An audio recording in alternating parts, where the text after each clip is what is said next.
Today we're talking about wheat yield mapping while walking through a cornfield.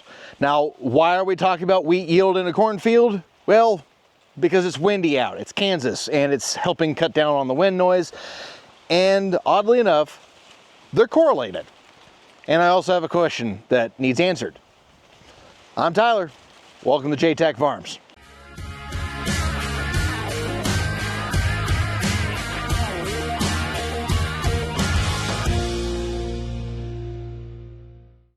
Up until about 5 years ago, we didn't really have a whole lot of use for yield mapping. I mean, yeah, it was nice. It was like, oh, okay, so that side of the field didn't yield as well as this side of the field did, and we largely didn't really pay attention to it. We didn't have overlap control on the other combine we had before the one now. So it was just kind of a convoluted mess. It really didn't mean a whole lot, except for maybe just some anecdotal stuff. But since we got our S670, that's kind of changed. We have overlap control for the header now. We got better guidance in it. I take the time to properly calibrate the yield monitor in it and everything. Now I can actually get a precise picture of exactly where that field's yielding the best, the worst, and anywhere in between. Now, one field's worth of data, 1 year's worth of data may not be overly valuable. However, a few years of aggregated data together starts giving you a better picture of exactly what that field might be capable of. Just take, for example, just this random field here. Here's this year's data, and a couple years back, and so now we've got some compiled data from some years back just on that one field. Now we can get a better picture of exactly what that field's capable of. Then when you have an idea of exactly what that field's capable of, then you can start designing prescription maps.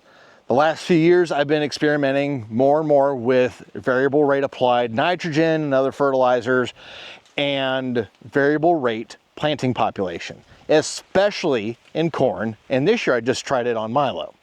There are some of our parts of ground that just cannot handle a full population rate, which for us in this area is around 20 to 23,000, depending on your ground and how bold you want to be. Now, I know you folks up in Iowa, Minnesota, Illinois are like, oh my God, that's all you plant? Yes, that's all we plant down here. That's our spacing for plants. There's my foot for context. So while the northern folks go hyperventilate in the corner somewhere,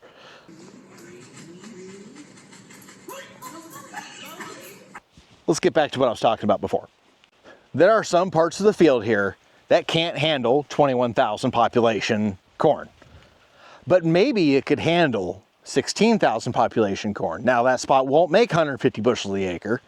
Again, for those folks up north, they're probably hyperventilating again because 150 bushel corn in their neck of the woods means they're probably going broke. Just do the thing you do to relax. But maybe it'll make 90.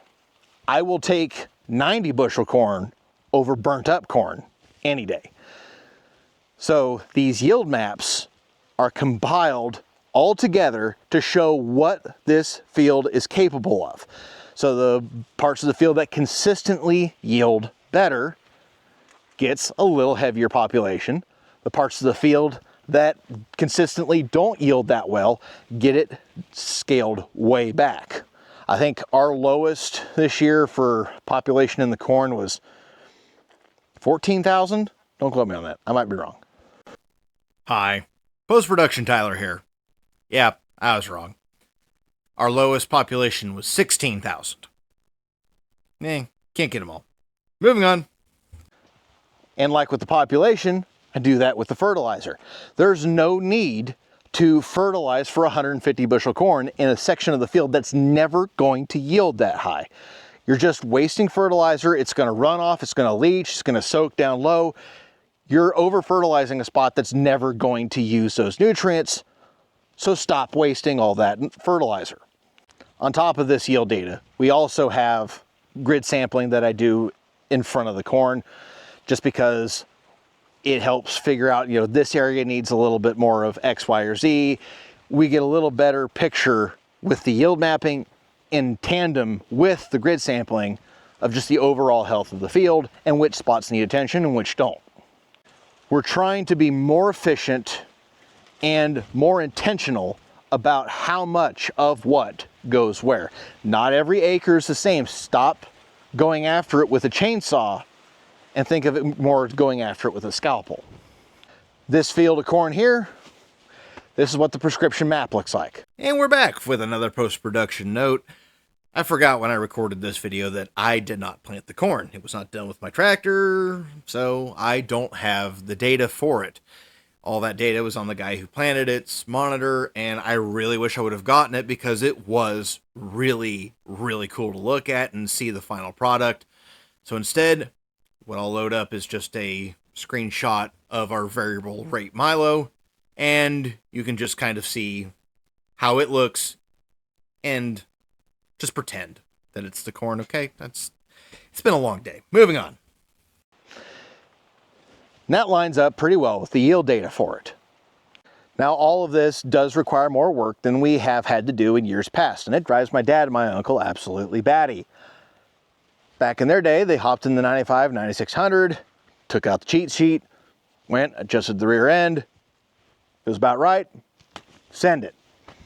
Now I will take couple hours and make sure that the weights in the combine and the grain cart are perfect. I will probably get out of the combine 20, 30 times in the first field to ensure that everything is threshing 100% perfect the way I want it to. And it gets me really, really good, reliable data because I need it to be as crisp and clear as possible when trying to send all that data off to come up with the prescription plan to plant something expensive like corn. And then on top of all of that, there's another really handy thing of having all this yield mapping for, is that when you have a field like the one where I had all 3 different varieties that we tried this year in one field, well, you have that, then you have the yield mapping. You can see which of those 3 did the best and make a better decision about exactly what you want to try next year, or if you even want to try them at all in terms of wheat varieties. Thank you for the question. I really appreciate it. You gave me the opportunity to pontificate a little bit. And while you're here, if you're still here, please don't forget to like, comment, share, subscribe, bell icon, all these other buttons and whiz bangs and other things that I don't completely fully understand. Please try to help the algorithm find me. And you know, if the clock app happens to disappear, which it might be doing apparently, you can find me over on, you know, the other places. You know, one of those rhymes with inner tube and the other one rhymes with phone book. So you know, you can find me over there if you want, if you can't find me on the clock app, if it goes poof and gets Thanos. I am inevitable. Well, I hope to see you back next time. As always, thanks for stopping by.